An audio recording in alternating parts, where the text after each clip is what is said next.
ఖాతాలున్న 70 ఏళ్లలోపు సింగరేణి విశ్రాంత ఉద్యోగులకు కోల్డ్ మైన్స్ పెన్షన్లకు రూ. 30 లక్షల ప్రమాద బీమా సౌకర్యం కల్పించినందుకు Mancherial SBI main branch manager Alok వర్మను సింగరేణి విశ్రాంత ఉద్యోగుల సంఘం ఆధ్వర్యంలో సోమవారం ఘనంగా సన్మానించి మిఠాయిలు పంపిణీ చేశారు.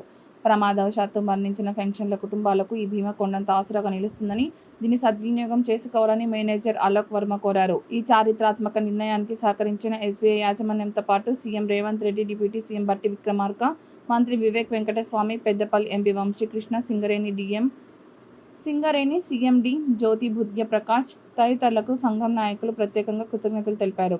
ఈ కార్యక్రమంలో ఎస్బీఐ అకౌంటెంట్ రంజిత్ కుమార్తో పాటు సింగరేణి విశ్రాంత ఉద్యోగుల సంఘం అధ్యక్షులు గజ్జల్లి వెంకటయ్య, గౌరవ అధ్యక్షుడు రాళ్లబండి రాజన్న, ప్రధాన కార్యదర్శి పూదారి నర్సయ్య, ఇతర నాయకులు గంగయ్య, రామరెడ్డి, జ్ఞాని, రాజేశం, చందు, సర్వేశ్వరచారి తదితరులు పాల్గొన్నారు.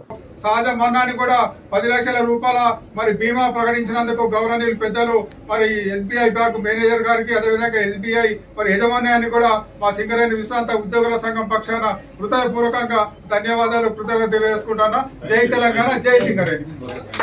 And we ensure the full-fledged cooperation to all of you in our recent future. Okay, thank you.